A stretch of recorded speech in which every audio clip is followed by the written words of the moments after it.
Hi everybody. We've been following the latest government guidance, as I'm sure you have as well, with heavy hearts about what that will mean for us as church in these next few weeks. And I wanted just to spend a moment to update you. First to say that, of course, we can't now meet physically in the same way as we've become accustomed to.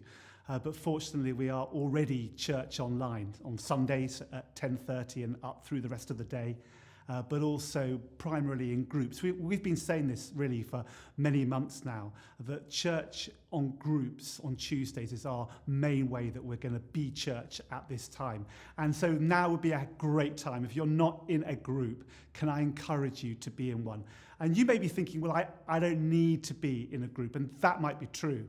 But almost certainly you may be needing to be in a group, not for yourself, but for somebody else in our community, somebody else in our city who could really do with your encouragement and your presence and your being in their group. So it's a kind of two-way thing, and head over to our website for how to join a group. And we meet this Tuesday and every Tuesday.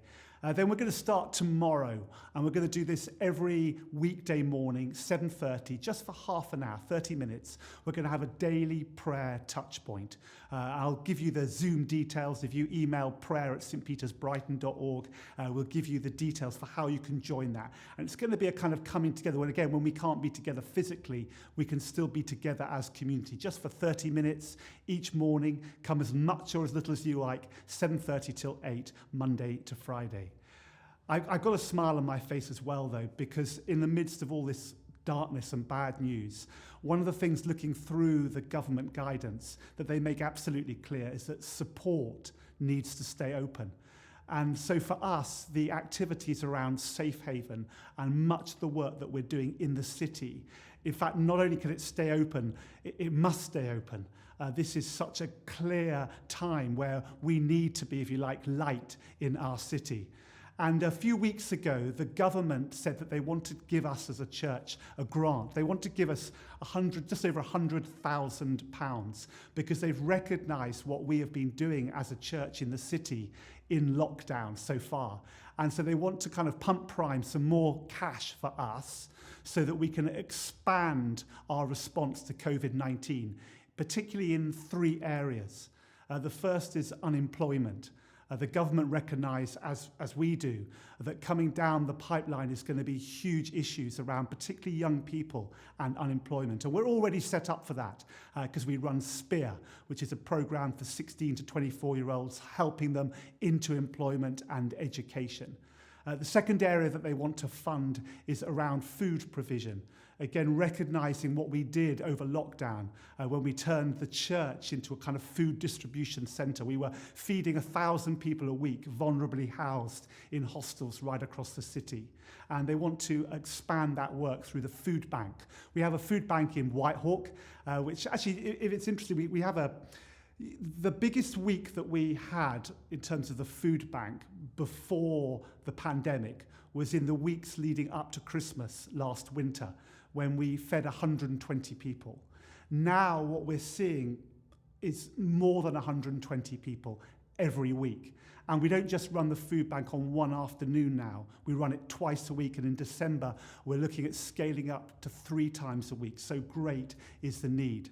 But we're also going to be planting a new food bank to another area of our city called Hollingdean. And so that's the second thing that the funding, employment, food provision, and then thirdly, the vulnerable.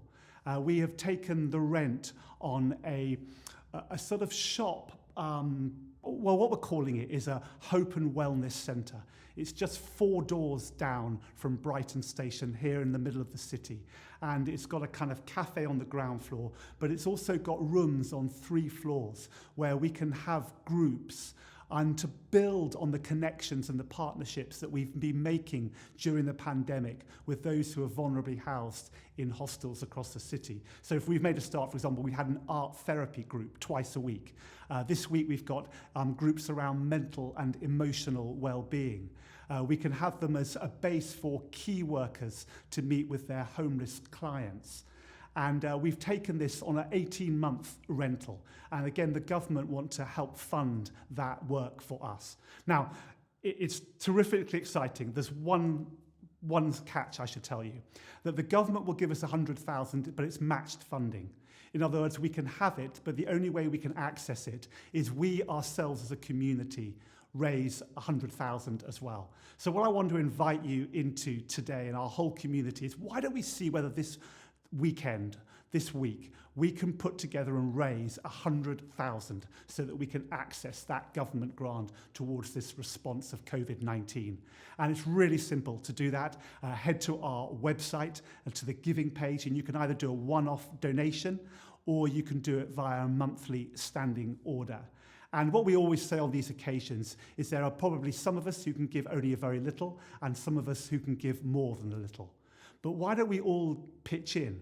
Do whatever you can, because every little bit of this will make a difference. Together, I believe that we can more than make 100,000 and therefore have this work. And wouldn't it be amazing, just when all the news right now is bad and dark, whether we as a church can be light and good news. So thank you so much. I'll follow up all that I can in terms of telling you what's happening church-wise. All the details will be on our website. Keep in touch. We'll see you soon.